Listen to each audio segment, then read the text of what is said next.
Hello, welcome to the Health Business Leader. This is officially episode 60. I was just telling Shailen beforehand that we've had to kind of reshoot quite a few due to poor audio, but I can promise you this is episode 17. So I'm joined kindly by Shailen Rao, who's the CEO of Soar Beyond, and I'm just going to give him 5 minutes to introduce himself. Once I give him the cue, because I do a pretty bad job of that. People do it better themselves. Just wanted to quickly give everyone a little bit of a disclaimer that Shailen is a client of True Fitness. He's the first client we've had on the show. And, Shailen's been working with us for about 18, 19 months, something like that. And, clearly he's got some pretty incredible results. But this is not about True Fitness. This is about Shailen and his expertise and what he can share. So, Shailen, thanks again for joining me. If you could give us a bit of an introduction to you, that would be amazing. Thank you very much. Thanks, Cam. Yeah, and thanks for asking me to join on this session. So, as you say, I'm Shailen. I'm by training, I'm a pharmacist by background, in an unusual role most of my career. So I've been on the healthcare management side really for the last, I hate to say it, but 25 to 30 years now, having worked in the NHS in a senior management role, looking at medicine strategies, and then set the company up about 18 years ago. So, and now there's about 20 of us. We kind of operate in the space of working with the NHS, working with the companies that make the medicines in the industry as well. And our mission is really to get the most value out of the treatments that we spend billions on across the country. A lot of our work is training healthcare professionals, pharmacists in particular. So that's really me. I guess probably, as you said, I'm been a client, and I think, I think we're going to be talking about obesity and some of the very interesting developments that are in the mainstream news around the drugs and the medicines in this space. That's gone way beyond medicine into social arenas and all sorts, hasn't it? So I'm sure we'll be covering that. And I guess my own journey was, I've been struggling with trying to get fitter, and none of us are getting younger. So it's been amazing to take part and be supported by yourselves and the team, Cam, to kind of really see that. So I guess it was a culmination of the professional knowledge and involvement, and seeing myself not really being aligned to what I needed to be. So it's been quite an interesting journey alongside what's happening in the background to kind of really get to grips with myself, with managing my own health and weight and everything. So happy to tap into that if it helps to bring any other points today to life a little bit more. Brilliant. Yeah, I mean, I think it's a classic story of the business owner, right? Long hours and travel and the stress and the paying people. Anyone that runs a company knows what that feels like. So, it's been great to see you personally, the change that's happened. And there is another video where we talk in depth about your personal journey. But if it's okay, we're going to move into, the specifics of what we want to talk about, which, to be frank, the reason we're on this call today is to talk about, weight loss drugs and the cultural change that we've seen in the last, probably you could give me a much more accurate date, but for myself, being in the health and fitness space, probably the last year to 18 months is when I've been hearing people using those products. But just quickly, before we kind of move into that, do you mind just giving us a bit of a kind of introduction to the struggles you had personally within your business, as in what effect did that have on your personal health? And, how did you feel that kind of held you back? And then talk a bit about your journey, but not specifically about us, but kind of what the changes you've made that have really kind of helped you as well. That'd be cool. Yeah. So I think, if I go back to, I think we're now talking in, mid-February, late February, and it was really summer last year. By that point, the demands of the business and so on are always there. But it was kind of getting to a point where I was finding that my weight was going up. I wasn't as fit. It was kind of starting to feel it really. My energy was down. And I think I was probably a right banana, to use a technical term. I think when you contacted me, I was thinking, right, instead of saying no and I haven't got time and kind of thing, I knew I kind of needed help to get back on track. So in the run up to that, with my kind of knowledge and our involvement, I'd like to think I had a more above average knowledge and understanding of health and what it takes to be fit and healthy and so on. But I wasn't actually putting it into practice a lot of the time. I've been surprised though, since working with you and the team, how kind of little I knew it at the same time. I kind of knew it, but it's the nuances about the diet and the protein and the carbs and the strategies to put it into action alongside, as I've only seen in the last couple of weeks, emerging evidence about the importance of strength. It's not just weight, and it's probably really important to stress as we're going to talk about these weight loss drugs.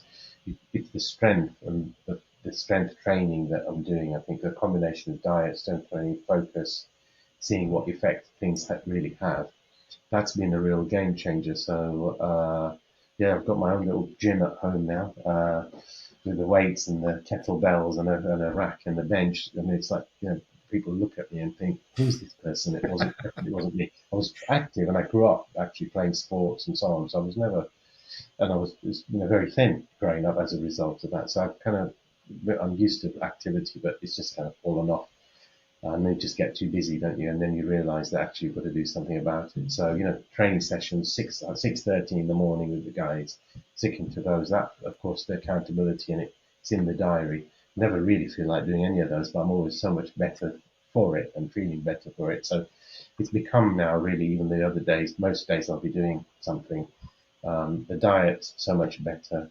The protein levels are up, and I do feel like someone's taken 10 years off me, really. You do the work yourself, of course, at the end of the day, but the guidance, the support, and the strategies have been really excellent. So, and it's not, people want to say, "Oh, how's your diet going?" So, hang on a minute, I'm not on a diet. It's not. It's just that's just normal now, and that's key, because I've had times in the past where I have managed to drop weight, but it's often with a drastic change of diet, and then it all kind of bounces back. So early days, still working on it, and kind of things are much more normalized. So now it's kind of continuing that and getting a little bit fitter, stronger, dropping weight, but also, putting on muscle instead of fat, really. That's kind of where Brilliant. I mean, again, it's just kind of feeding more into that conversation we're going to have in a minute about, the whole kind of weight loss drug revolution that's here, very much so. But just because, this podcast is called The Healthy Business Leader, and a lot of the kind of thought behind it when we first started this was to talk to real people running actual companies, not people in government that haven't got a clue about what business is, real people running companies on the ground that understand the ups and downs of it. In real world terms, what benefits have you seen? Obviously, in yourself, you've seen some benefits. What benefits have you seen specifically to business and business performance? And if someone's watching this, what could they expect if they made the same changes as you? Yeah, well, I mean, I think I'm sure it'd be very different for different businesses depending on where they are, but it starts with the individual, and if you're the CEO, as I am, then leadership is obviously your domain, right? So I think that I can certainly see in myself, and I've got the energy and the drive, and it's like now I'm 30 minutes walk, even after a training session. If I walk in, my energy is totally different. I can see it, so I'm much more on it. I'm sharper. That rubs off on everybody else.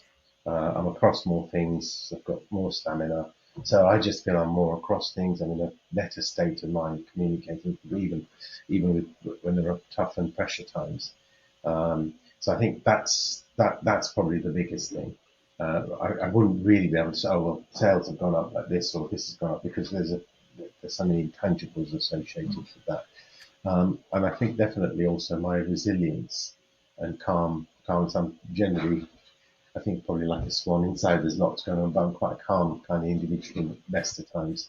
But even now it's a much more measured kind of approach to the business. So I think things are taken care of better as a result. I'm not necessarily putting loads more hours than I was in because of the energy, but it's just the intensity and the quality of what I'm able to bring to the party is of a different order. And I think that I can see the benefits of in the organisation. Brilliant. It's great to hear. I mean, would it be fair to say when we first met, all those months ago, that you were kind of in a position where you were struggling to manage everything and keeping your focus in general? Would that be a fair comment? Yeah, definitely. Yeah. And of course that has a knock-on effect beyond work as well, right? So yeah, definitely. And I think it's that you mentioned a word there, which is like that kind of your team see it, the team feel it. We talk a lot about inspiration, and it's kind of, I use the analogy for children because I've got young kids, right? So, they see what you do.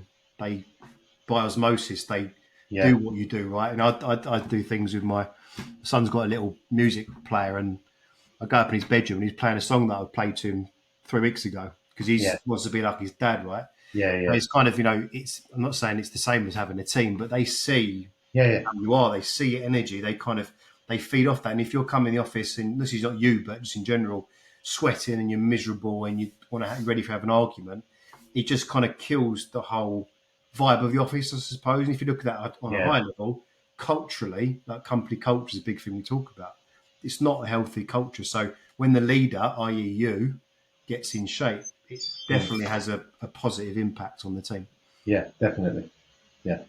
Right. Should we get into this weight loss drug thing then? Because I know we're both, well, I'm chomping at the bit anyway. But yeah, I mean, just from kind of my side, I mean, I have been posting a little bit over the last 6 months about, weight loss drugs and, the influx of it. Now, from, again, a personal point of view, coming from the health and fitness industry, I had certain people say, you're posting that because you're worried or stressed that it's going to remove your business, all this kind of nonsense, right?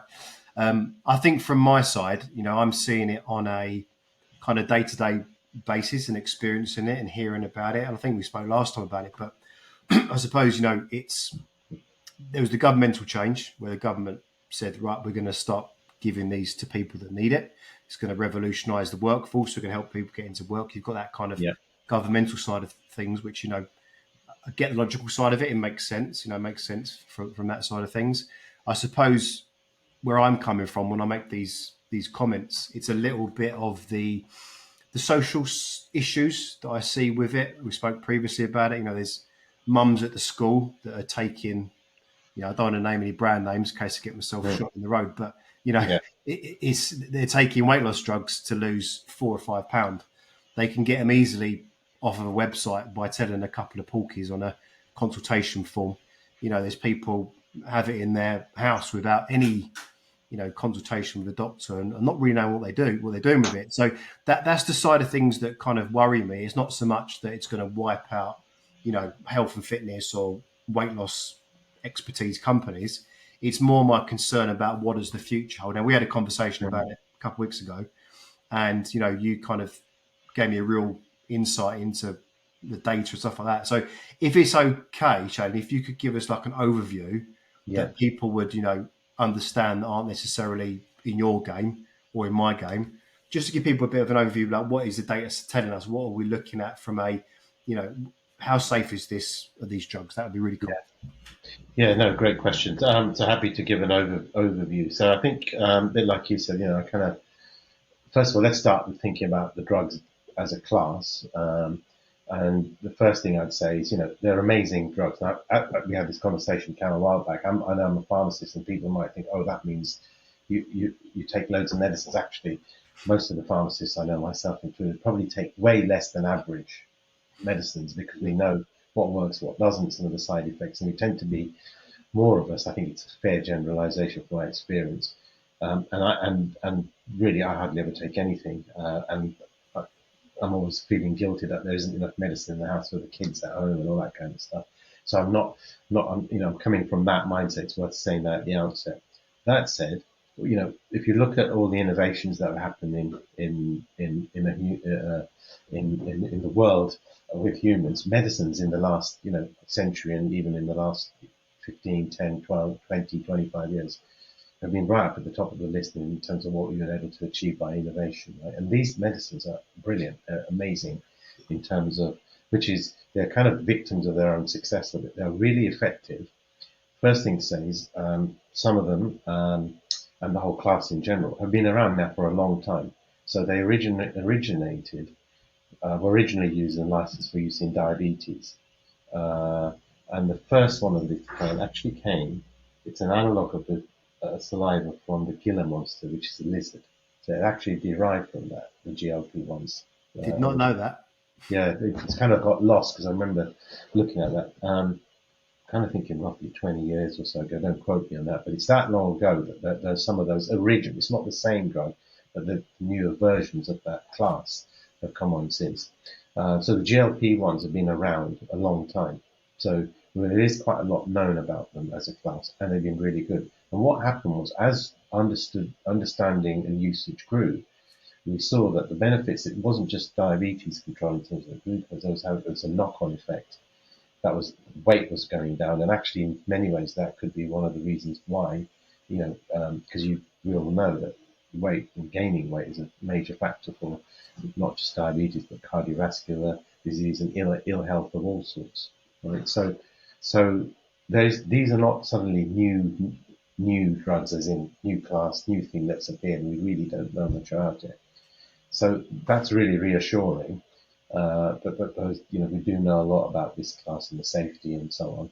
So I think there's a big upside in terms of we know about that, and there's a plethora of information and data and trial data coming out about different conditions and what the impact is. There's far more from a professional viewpoint for these drugs than there is any concern about any of the safety. There is always going to be a little bit, and you've got the right kind of patients, and it's never 100% clean drug in that sense that there's all upside and no side effects. You've got to be careful with that. Which is kind of coming back then to the issues I think right now are more about how they're used. And so where NICE have approved their use, it's in the categories usually above a BMI of 35, so quite obese, often with with a comorbidity of another condition. So it limits that. There's a kind of a medical element to it. So what we're really identifying is that the highest risk groups would really benefit, because obviously you've got high risk, it comes down because there's a really great return and a benefit relative to the risks. But I think the benefits actually do spread out to pretty much anyone, just like most people, like me, which is why I went on your program. I needed to lose weight. That was the primary thing. Yes, I wanted to get better and stronger and all the rest of it and feel better. But actually the weight itself was a big factor. So actually there's a really wider group of the population who would benefit from losing weight. Whether or not the drugs are the best way towards it, that's another separate debate we'll come on to. But it's effective and it works in the real world. So I think what I'm worried about is that at the moment in society, it's all getting blended together, which is there's a social element that we talked about, where, and especially, let's be direct about it, there's a whole illegal supply, let alone a more social legal supply of, inappropriate, it's a prescription-only drug. That it should be only prescribed by licensed practitioners who are able to prescribe, which is generally doctors, pharmacists, and some nurses if they're qualified to prescribe with the right competencies, training, etc. And then there's a whole load of stuff, as you say, on Facebook and various things. Who knows what people are getting? That's a real concern. The advice will be shoddy. The drugs might even be counterfeit. Who knows? So anybody listening, stay well away from any of that. Definitely. But I think alongside other measures, it's something to potentially consider. I haven't myself, because I wanted to go down the other route, because many of the benefits I've had from losing the weight are not just the weight; it's the training, the fitness. You're not going to get that from the drugs.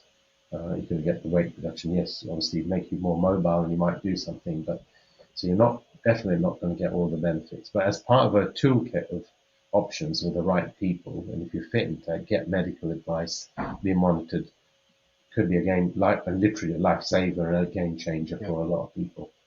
So I think that's how we position the use of those drugs. It's really interesting. We've been talking to various people around the private market, and some of our associates, people who are working for many are pharmacists working in general practice. And what they're seeing and feeding back to me is there's a whole section of society that, because they're not eligible in the NHS, are now going privately to get this access to these drugs. And for some, that's an appropriate challenge for accessing medical support and are willing to pay for the drugs privately. But going down the legitimate channel, getting the right support, that lifestyle change, etc., and really benefiting. So it's interesting that actually what's driving that, though, is vanity rather than concern of people's health. So people are more willing, my observation, and it might be right or wrong, people are more willing to pay for their vanity, and quite significant sums, than they are for their health. And we've got it back to front completely.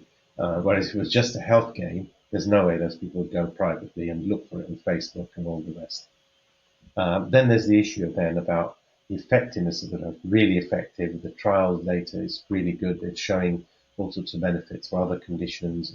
And, so my guess is, my hunch is, from what I've seen, that will only continue over time. We'll continue to see all the benefits that you would kind of expect, really, scientifically, from people who lose weight.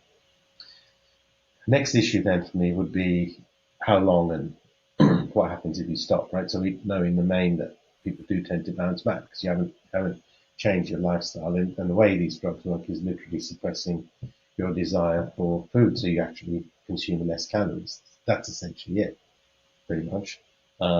So beyond that, if you stop and you haven't changed, then people are going to generally put weight back on, and there's more and more data coming out. Some less so in terms of the rebound, but we don't really have any studies more than a couple of years max. So we don't really know what happens. I would be thinking, and I've obviously thought about, for me going on that journey, should I consider it? It was like, well, but where's the lasting change if I do that now?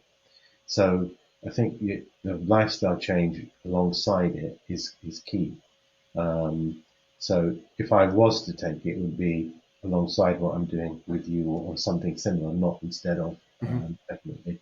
Yeah, I mean, if you think about it, not dissimilar, working with Craig and the team, I'm taking a variety of different supplements and so on that help me along the journey. But then I don't go, oh, I've got supplements now, I don't need to exercise, or vice versa.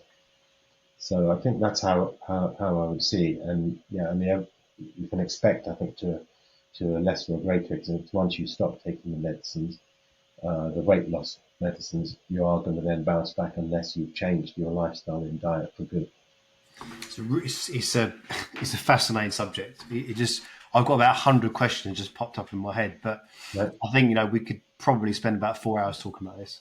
Yeah, but I want to kind of get to the most important ones in my mind, at least. I mean, I know there's lots of questions, but I think just an observation. This is not putting anything on you or your opinions on things, but an observation that I would make is that, as a country, we talk about the UK specifically, we've never been in worse shape, never. Yeah. And, it's kind of, for me, if I was to use an analogy about what I see these weight loss drugs potentially being like, it's, you've just had someone attacked your leg with an axe, and you've got this tiny little plaster down here, and you're putting over the axe wound, right? I suppose the things you just mentioned about, one of my concerns would be what happens when someone does come off of it. Because at the end of the day, if you walk back from your office every day past a KFC, and that's your habitual thing, is to go in there, have your chicken and your chips, and you're on the weight loss drugs, and it's stopping you wanting that, there's a lot of psychological change that needs to go on to stop you from going back in that KFC or that McDonald's or whatever it is, right? So I suppose my concern, if we say, right, let's agree that it's a pretty safe drug, there's not too many side effects, right? But maybe one of the problems that can come about is that people spend a lot of money, or a lot of the NHS's money, on this product. They take it for a year, get themselves 3-4 stone off their body, stop taking it because either the funding stops or they can't afford it anymore. What then happens? Because it kind of, I suppose, from my side, it feeds itself into that crash diet model, which is where you go on I'm not going to mention brand names, but again, you go into a crash diet, which essentially is a low calorie diet, a real strict low calorie diet. And you're not really changed much. You've just restricted yourself from having food, which essentially is what the drug's doing, right? So I suppose that's kind of one observation I would make is, what happens when either the government go, right, we're stopping funding now, this is all finished now, or people just stop taking it. That's the first kind of point. I think the second point that you made about kind of vanity is really, really kind of, it's a really strong point, because I've had 2 conversations with people in the last 4 weeks, and they've literally said, why would I get a trainer if I can take that for a month before I go on holiday and look the best I've ever looked? I've actually heard that. Yeah. I'm 2 people pretty close to me as well. This is not from people that I've just met on the street. Right? Yeah. So I think as a cultural side of things, so the one thing is the rebound. Second thing is a cultural side of things. I'm very worried, and as someone that has, young children, I suppose I'm a bit more in tune with what the next 10 years looks like, because they're little babies, right? And what does the next 10 years look like for those guys? My other concern is that it just feeds into more of the, I don't want to use the word, but I'm going to, laziness culture, which is, okay, Yeah. I've got a problem. I can take this tablet, I can take this drug, AI can do this, write this book for me. I don't know. It just, from a cultural side of things, it just worries me that, it's another quick fix. And, from a governmental level, when they finish their term, it could say, right, well, obesity has dropped by 3%, which is great. But what happens when the next guys pick up? I don't know if you want to comment on any of those points or anything you've got to. Yeah, so I think the 100%. In fact, that was exactly what I was thinking when you said it around the crash diet. That's the analogy we already know, and many people, myself included, at some point you've done something, you've lost a bit of weight, and then did you keep it off? Chances are probably not, because the change that you made wasn't sustainable. So whatever was causing that change, and if it was like a fixed program, once that thing is removed, so of course, actually, we talk about crash diets, but another example I sometimes use is, you mentioned somebody going on holiday, but it's often a wedding or their own wedding or something like that. Right? And what happens, you develop a clear vision of why you're doing this. So for a short period of time, you really stick on and you're really good, inverted commas, and you see the weight come off, you feel good, etc. But as soon as that's gone, it's hard to maintain that. So effectively, the drug is doing that for you because of your motivation to not eat the wrong stuff to eat. Generally, your appetite goes down. And then, of course, you take that out, it has the same effect as either that event's come and gone, or, as you say, with the crash diet. Unless, even I know some of the weight programs, I've only seen them, they generally do put in things that are helping you supposedly to change the habits and so on. So some people do make the change and then sustain it, but the majority don't. So that's the key. And if the example you gave, well, why would I do all that and when I can just take the drug? Clearly that mindset tells me they've got to do nothing about changing anything in their lifestyle. And, I'm really, as a healthcare professional background, or with a healthcare professional background, totally against this. Couple of months, I'll lose a bit of weight. That's just a vanity thing. So you just park that. That's not health. You're not going to get any health again. You might even get some damage along the way if you're going to do it that way, because it's going to be inappropriately used. So I would just, segment that away from anybody who's serious about really, losing weight to feel better, to be healthy, to live a better life. In fact, within the last month or two, I saw a study published that showed strength training and gaining muscle and strength leads to longer life, so more adds years to life and improves the quality of those. That's what we want. The second bit's important, right? So what we see a lot of in society now is the medicines and the healthcare generally and lifestyles, the lifespan is going up. So we're adding years to life, but as the phrase goes, are we adding life to years? And the healthier lifestyle will add that. The drugs will do that a little bit because some of that is weight. You don't get any other associated benefits that you do from generally being better. We don't get to look inside ourselves, but what kind of state are the internal organs and the arteries and all the various aspects that you don't see of your body from a healthier lifestyle compared to what the drugs are giving you. There's a big upside from the outcomes and so on, but it's not it's one part of a potential toolkit, and it's going to get blown out of proportion because people kind of, as you said, too lazy for the other stuff. But it's not an equivalent. You've segued beautifully there, because I think, a lot of people I talk to, and these are smart people, these are people that are running companies and making a lot of money, right? They're not idiots. And, they think that weight loss is everything. That's everything you can achieve. That's all you need to do, right? And we do know, and you kind of alluded to earlier, when you are obese or morbidly obese or heavily overweight, the amount of issues that can bring into your life, cancers, diabetes, all the biggest issues, heart attacks, stuff like that, it exponentially jumps. Every kind of kilo, couple of stone you put on, right? It goes up and up and up. And as you lose weight, the risk of those issues goes through the floor. We know that, right? We know that people that are overweight are at much higher risk of lots of different issues, right? We know that. So when you do go on Ozempic, as you mentioned, one of the benefits are you're probably not going to be up into that high risk category anymore, which is brilliant. But just being at a kind of normal weight is just entry level. That's where we should be as humans. It's not a gold star. Well done. You've just passed your A levels, right? That's the entry level. Yeah. The hardest part is getting strong.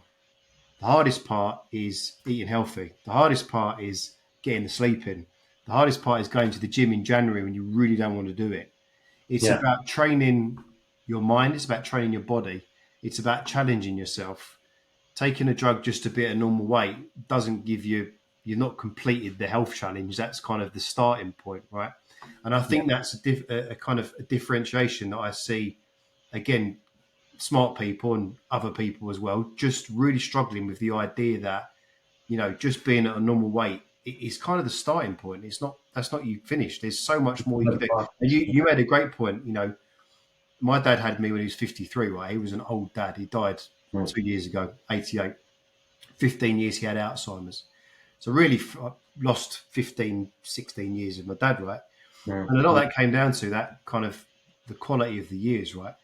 And just being at a normal weight is just enough to keep you going. But if you can be strong, if you can be fit and conditioned, when you are 70 or 75 and you've got grandkids, you can be the granddad or the grandmother that's still picking their grandkids up and playing football, right? Or you can be the one that's struggling to keep up, or maybe be even stuck in a care home, right? So there's a real kind of split in the road here, in my opinion, when you get to about 60-ish, when really there's two ways you're going here. You either start to look after yourself or you don't.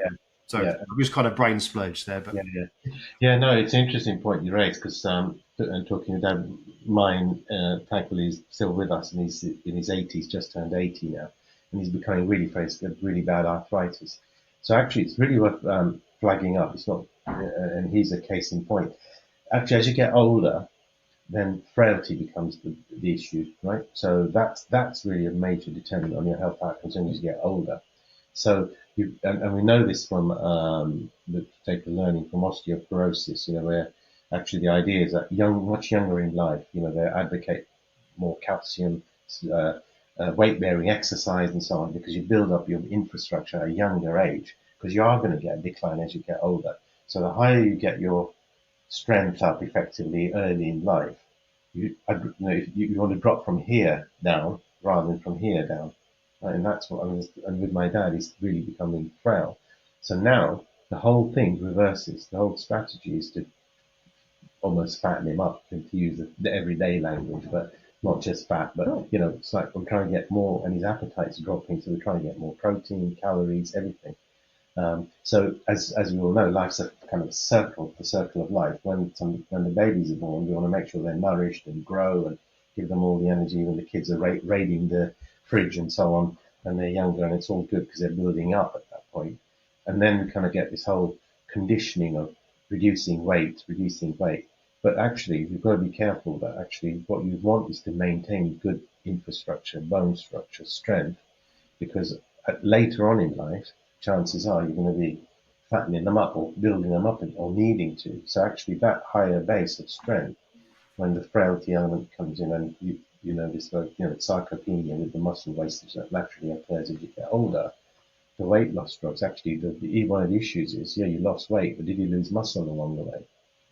And you probably will. So unless you're doing something alongside it, even if you're taking the drugs, we want to build that up. And later on in life, frailty is a big issue in society, and the costs of what it costs the health system, and also in terms of the health outcomes and the quality of life that people suffer. So we've got to just keep an eye on that with people just taking the drugs, losing weight, or in the other way, just focusing on losing weight by even starving themselves. They're losing a lot with it. And the other thing I'd come back to is something that a business coach actually really instilled in me, and it served me well. And it's like an NLP thing, in terms of the psychology of this. We're always talking about weight loss, and what the business coach taught me is don't focus on loss. It's a bit like driving into a wall, right? Think about the gain. So, and that was very much the mindset I came to you with, which is what do I want? I don't want to just lose weight. I want to gain health. I think I probably said that in our first conversation, or very early on when you would say, like, what are your goals? My answer, I hope, would have been the gain in health and vitality and fitness and all the rest of it. And that does involve losing weight, but I'm not focusing on the loss. I think that would what I would advise people if they're looking at this is focus on the health gain, and the drugs won't get you that alone, even if you take them. They're really, I think, in the right circumstances, as I said right at the outset, fantastic tool and brilliant, in terms of the innovation and what it achieves. But it's got to be the right tool at the right time. You're not going to take a nail out with a screwdriver. It doesn't mean it's a bad tool. It's just not the right tool and the only tool that you want in your tool bag. Yeah, we could definitely check that recording, by the way, if you want to check back your initial conversation and see what you said. Yeah, we can clarify. It's not a problem. Yeah. I think it's as you say, it's the fine line, right? So you've got the issue of being overweight, and then you lose the weight, and then you go too far this way, and the next issue is that you've lost all your muscle. And as you get older, it becomes a lot harder to gain the muscle that you've lost. Yeah. Once you've got it, you really want to hold on to it. And that's where a lot of people fall down, because they just think of it as a weight loss. It's like, well, what are you actually losing? You want to drop fat and increase muscle, which is recomposition. It's a complete. And I'd add cardiovascular fitness alongside that. So, one of the upsides of doing this for me has been, I'm a bad golfer, but a golfer still just about, I think, can qualify. And I'm so much less tired and knackered at the end of the round than I was before. Yeah. And this is the big thing for golfers. And my form at the end of the round is so much better. So I'm swinging better, hitting it better at the end. Whereas before it was last round, you're tired, you feel the disconnect in your swing because you're not coordinated. So you're playing badly as well as being knackered. Those are the things that matter.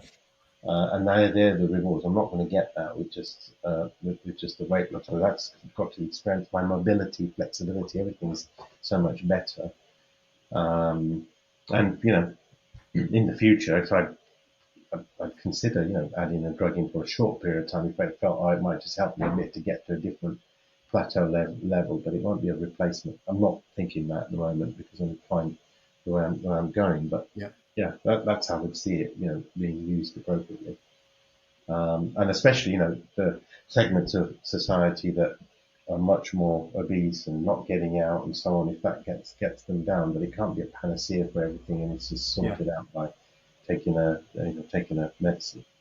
Which is kind of when I saw the member of Parliament coming out and touting this as the thing that was going to fix the whole problem. That kind of set me on the path of I don't know really. I just want to. Sorry, Jane. Before we kind of wrap up, because again we could talk about this for about 3 hours, but I wanted to just ask you one more question because I want to get your opinion on it, because it's you're in that world. You see the kind of the data on this. How bad is the obesity crisis in this country? Oh God, it is a crisis with a capital C, and it's getting worse. So to that end, the drugs should, and hopefully will have a massive positive effect, but not on their own. But the obesity crisis is huge, and the impact it's having on lives, outcomes, not just length of life. This is the thing. People will often say, I'll just live a great life and not, I don't need to be around here when I'm 80 or whatever the number is. But the reality is what happens is people carry on living in a much worse state, with a worse quality of life. So it's not really just about, I'm just going to happily keel over one day. For most people, the consequences of the obesity, it is an epidemic really, and it's growing globally. It's I can't remember the latest figures, but I think I saw we're just doing some work in public health at the moment around the country with pharmaceuticals. So you see from area to area, I'm looking at the data, the public health data, and obesity keeps coming up. So they do something called the Joint Strategic Needs Assessment. So it's a bit technical, but it's a needs assessment that each area does as part of that annual cycle. and then they draw their priorities about what they're going to work on. And obesity appears so often in those with quite scary numbers. 60% of the population in some areas are kind of overweight, at least, if not actually obese. And that's crazy numbers.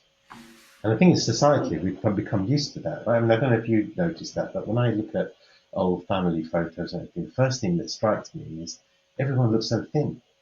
There's just a family, right? Everyone looks so thin. And it's not just one person. I mean, I remember, looking at some individuals who are barely overweight and thinking of at the time as a kid, they're quite plump or whatever, just subconsciously, right? And now you look at photos and everyone looks slightly bigger. It's just the norm. We've got almost used to this state. It's crept up on us quite quickly, really, in the grand scheme of things. When you think of evolution in the millions of years, and really 20, 30 years, we're talking about family photos here. And it's just marching further and further. So just got to be careful and be proactive, I think. It's, again, the obesity problem. I've read about 2-3 books on it, and it's a very, very deep rooted issue. And there's a lot of problems around, food companies. We haven't got to go too deep on that stuff, but from the ground up, the food we're giving our kids and the way it's produced and culture of not moving as much is a real big problem. And that's why, when politicians tout weight loss drugs as the solution, yes, it's probably going to have a dent on the data, but it's the kids. They're the ones that we need to help. And I think, just to give myself my own personal experience and what I've been doing, and I'm not saying everyone's going to do this because obviously I run a health and fitness company, so I'm going to be more in that mindset than your general person, but I really do make an effort to show my kids, look, I did a post about 6 months ago. I was sitting there watching the chipmunks at 6:30 in the morning, right? And a Happy Meal advert jumps up and there's like a happy donut running around. It's like, hey, Happy Meal, Happy Meal. And it's kind of, I tell them, what do you think that advert's about? Yeah, so it's a Happy Meal. Okay, well, why are they showing you Happy Meal adverts? And because they want us to eat Happy Meals. Okay.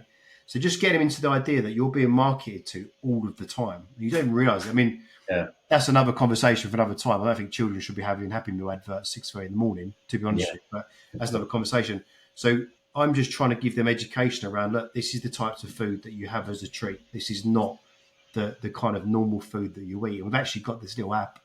You scan different barcodes and it gives you gives you like a score from 1 to 100 on how bad the food is.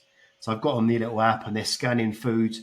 This is all free stuff. This is not costing any money. It's just teaching your kids about this is a bad food. I think we're going to have to, at some point, take ownership and start to teach the kids about this is what good food is, because no one else is going to do it, right? I know, and it's, busy lifestyles, and of course, we're talking to business owners who are going to be busy. One